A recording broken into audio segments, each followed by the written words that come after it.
Iran ने Hormuz strait को पूरी तरह से बंद कर दिया है, विदेशी दखल पर बैन लगा दिया है और अमेरिका इजराइल को सीधे हमले की धमकी दे दी है।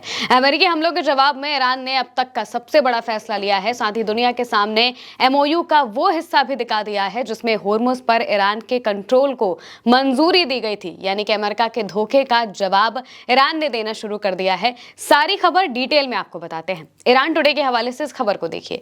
यहाँ पर आईआरजीसी नेवी का कहना है कि विदेशी दखल की वजह से होर्मुज स्ट्रेट को अगली सूचना तक बंद कर दिया गया है।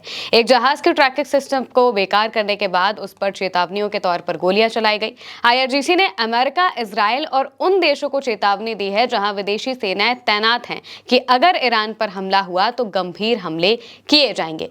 यानी कि अमेरिका, इजराइल समेत देशों को चेतावनी तो दी गई है, साथ ही साथ में यह भी बताया गया है कि स्ट्रेट ऑफ होर्मुज अब पूरी तरह से बंद कर दिया गया है। करंट रिपोर्ट के हवाले से खबर बताई गई है जिसमें एक जहाज पर निशाना भी साधा गया। लिखा गया है कि ओमान के पूर्व में ईरान ने जो जहाज को निशाना बनाया उस पर हमले के बाद क्रू ने उसे छोड़ दिया है। अब जहाज डूब रहा है और क्रू लाइफ बोट में सवार होकर सुरक्षित निकल गया है। क्लैश रिपोर्ट के हवाले से भी इस बारे में बताया गया। यूकेएमटीओ का जो बयान है वो भी सामने आता है। इसमें लिखा होता है, होर्मुज स्ट्रेट में ईरान के हमले से एमवी जीएफएक्स गैलेक्सी बुरी तरह से क्षतिग्रस्त हो गया, जिसके कारण चालक दल को जहाज छोड़कर लाइफ बोट में यहां से निकलना पड़ा। अब ईरान को आखिर ये हमला क्यों करना पड़ा और साथ ही साथ में अमेरिका के जवाब में ईरान ने ये होर्मुज क्यों बंद किया है? क्योंकि हमले तो पहले भी हुए, बीते 3-4 दिन से हमें लगातार हमले को देखने को मिल रहे थे, लेकिन अब आखिरकार होर्मुज स्ट्रेट को पूरी तरह से बंद ईरान ने क्यों किया है, इसका जवाब आपको सेंटकॉम के इस मैसेज में मिलेगा। सेंटकॉम ने पोस्ट किया। सेंटकॉम ने पोस्ट करते हुए कहा कि स्ट्रेट ऑफ होर्मुज उन सभी जहाजों के लिए खुला है जो इस इंटरनेशनल वाटरवे से कानूनी तौर पर गुजरना चाहते हैं। अमेरिकी सेनाएं ये सुनिश्चित करने के लिए तैनात और तैयार हैं कि ईरान की बेवजह की आक्रामकता, उत्पीड़न, धमकियों और मनमाने बयानों के बावजूद नेविगेशन की आजादी बनी रहे। ईरान का इस स्ट्रेट पर नियंत्रण नहीं है, यहाँ आवाजाही जारी है। कहने का मतलब यह है कि सेंटकॉम ने यहां पर कहा कि ईरान का स्ट्रेट ऑफ होर्मुज पर कोई कंट्रोल नहीं है और यहां से जो कमर्शियल जहाज है वो जाते रहेंगे। इसके लिए अमेरिका ने अपने 2 युद्धपोत तैनात करके रखे हैं। ओमान के पास वाले कॉरिडोर से वो उन जहाज़ों को निकालने की कोशिश करता है, लेकिन जैसे ही ये जहाज आगे बढ़ते हैं ईरान की तरफ से हमला हो जाता है।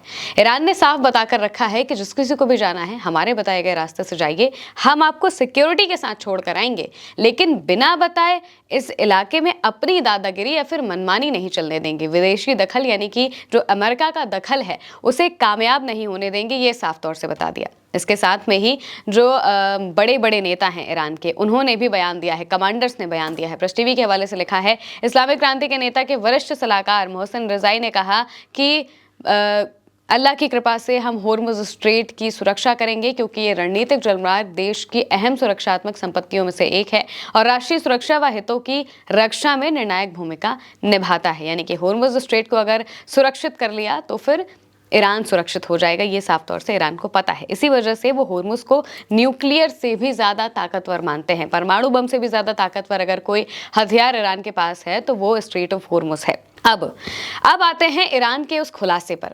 ईरान ने बहुत बड़ा खुलासा करते हुए अमेरिका की धोखेबाजी को सबके सामने रख दिया है। दुनिया के सामने यह बता दिया है कि अमेरिका कितना चालबाज और कितना धोखेबाज देश है। पहले ईरान के साथ एमओयू का समझौता किया। एमओयू में एक एक बातें बाकायदा लिखी गई थी कि क्या क्या होगा, क्या क्या नहीं होगा। अब एमबी गालिबाफ ने एमओयू का वो हिस्सा दिखा दिया है जिसमें साफ तौर से ये लिखा है कि होर्मुज स्ट्रेट ईरान के कंट्रोल में रहेगा।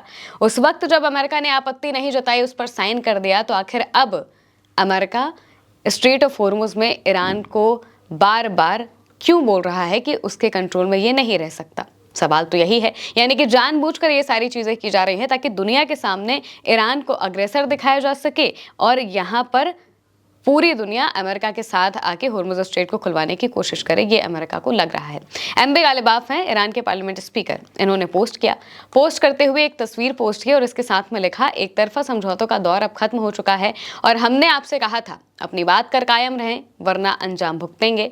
हकीकत अब सामने आ रही है। यानी कि ये जो अंजाम भुगते जा रहे हैं वो इसी वजह से है क्योंकि अमेरिका ने अपने वादे को पूरा नहीं किया। अब इसमें एमओयू का वो हिस्सा लिखा हुआ है, पॉइंट 5 का स्क्रीनशॉट जो एमबी गालिबाफ है उन्होंने पोस्ट किया। इसमें लिखा हुआ है upon the signing of this MOU, यानी कि इस एमओयू को साइन करने में the Islamic Republic of Iran will make arrangements using its best effort for the safe passage of commercial vessels with no charge for 60 days only for the Persian Gulf to the sea of Oman and vice versa, यानी कि Persian gulf से लेकर Oman की खाड़ी तक, Oman के सागर तक Iran ही है वो देश जो कि यहाँ पर जहाज़ों के आने जाने के लिए अरेंजमेंट्स करेगा। उन्हें किस तरीके से निकाला जाएगा, ये सारी चीज़ें ईरान के जिम्मे पे रहेगी और 60 दिनों तक वो कोई भी टोल नहीं लेगा। ये बात साफ तौर से एमओयू में लिखी है, जबकि अमेरिका इस बात को झुठलाने की कोशिश कर रहा था। डोनाल्ड ट्रंप है वो बार बार कह रहे थे कि हमने तो कहा है कि भाई होर्मुज स्ट्रेट पूरी तरह से खुला रहेगा, इंटरनेशनल वाटरवे है वो, वहाँ से कोई भी नहीं जा सकता ऐसे, या फिर वहाँ पर किसी का कंट्रोल नहीं हो सकता। ये सब बातें जब अमेरिका कह रहा था, ईरान ने बार बार कहा कि अपने वादे पर कायम रहिए, लेकिन अमेरिका नहीं माना। और अब एमबी गालिबाफ ने बाकायदा वो जो पन्ना है वो पेस्ट करके बता दिया है कि भाई ये है असल बात। और अमेरिका कर रहा है धोखेबाजी। अमेरिका दुनिया के सामने ये दिखाना चाहता है कि ईरान गलत कर रहा है, जबकि असल में अमेरिका वो देश है जो कि बार बार गलत कर रहा है। कोई आपसे पूछे कि अगर तीसरी बार जंग शुरू हुई है तो क्यों शुरू हुई है, इसकी असल वजह स्ट्रेट ऑफ होर्मुज ही है। अमेरिका चाहता है कि होर्मुज स्ट्रेट पूरी तरह से खुल जाए, क्योंकि यहाँ पर अगर टोल लगा, क्योंकि लगेगा वो 60 दिन तक, ईरान ने कहा है कि 60 दिन तक हम टोल नहीं लगाएंगे, लेकिन इसके बाद हम टोल लेंगे।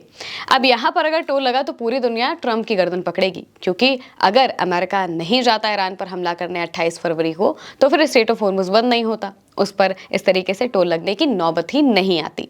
तो पूरी दुनिया तो कहीं ना कहीं डोनाल्ड ट्रंप की तरफ ही देखेगी, और इसी वजह से ट्रंप परेशान हैं और वो कोशिश कर रहे हैं कि इसे पहले जैसा किया जा सके, जैसा पहले होता था, जैसे पहले जो देश हैं वो आराम से अपना तेल वेल लेकर निकल जाते थे यहाँ से, वैसी ही चीज़ें हो सके, ये अमेरिका चाहता है। लेकिन ईरान ने साफ कहा है कि अब स्थिति पहले जैसी नहीं हो पाएगी, ये हमारी ताकत है और इसे हम अपने ही कंट्रोल में रखेंगे, ये ईरान ने साफ तौर से बता दिया है। होर्मुज रिपोर्ट के हवाले से एक बहुत ज़रूरी खबर सामने आई है। इसमें लिखा है, 2 ईरानी अधिकारियों के मुताबिक ईरान के IRGC ने होर्मुज स्ट्रेट को पूरी तरह से बंद कर दिया है। ईरान के एक वरिष्ठ अधिकारी ने कहा कि IRGC ने इस स्ट्रेट को पूरी तरह से बंद कर दिया है, जबकि ईरानी संसद की राष्ट्रीय सुरक्षा और विदेश नीति समिति के एक प्रवक्ता ने घोषणा की है कि हमने बलपूर्वक होर्मुज स्ट्रेट पर नियंत्रण कर लिया है और बलपूर्वक ही इसे बनाए रखेंगे। ईरानी अधिकारियों का कहना है कि यह कदम 18 जून के समझौते ज्ञापन के पैराग्राफ 5 में मौजूदा कमी को ठीक करता है। उनका तर्क है कि समझौते में स्ट्रेट पर ईरान के प्रबंधन अधिकार को स्पष्ट रूप से स्थापित नहीं किया गया था और इसके बजाय तेहरान को ओमान के साथ प्रशासन साझा करने के लिए बाध्य किया गया। पिछले 24 घंटों के मरीन ट्रैफिक डेटा से पता चलता है कि केवल 6 व्यापारिक जहाज़ों ने ही वहां से आवाजाही पूरी की, और वो सभी ईरान की उत्तरी ट्रैफिक सेपरेशन स्कीम से होकर गुजरे थे। ओमान के स्ट्रेट से होकर जाने वाले अमेरिका समर्थित दक्षिणी कॉरिडोर का उपयोग करते हुए एक भी जहाज नहीं दिखा। यातायात का ये ताज़ा स्थिति IRGC के उन दावों के बाद सामने आई है जिनमें कहा गया था कि उसने 2 कमर्शियल जहाज़ों पर हमला किया है। अब अमेरिकी हमलों और खाड़ी क्षेत्र में मिसाइल का आदान प्रदान शुरू हो गया, यानी कि हमले शुरू हो गए हैं। दूसरी तरफ प्रेस टीवी के हवाले से IRGC के जो नेवी कमांडर हैं उनका बयान सामने आया। उन्होंने कहा, ईरानी सेना की पहचान, ट्रैकिंग और निगरानी के बिना कोई भी विदेशी जहाज होर्मुज स्ट्रेट से नहीं गुजरेगा, यानी कि यहाँ पर जो भी जहाज हैं उन्हें ईरान का परमिशन लेना पड़ेगा, उसके बिना कोई भी जहाज नहीं गुजर सकता है। और अब ये पूरा इलाका ईरान ने अपने कंट्रोल में किया है। IRGC ने होर्मुज स्ट्रेट को पूरी तरह से बंद कर दिया है, पूरा ट्रैफिक ठप हो गया है, यानी कि अब दुनिया में एक बार फिर तेल की किल्लत देखने को मिल सकती है। फिलहाल के लिए मेरा यानी महिमा के साथ इस खबर में इतना ही। आप देखते रहिए उल्टा चश्मा न्यूज़।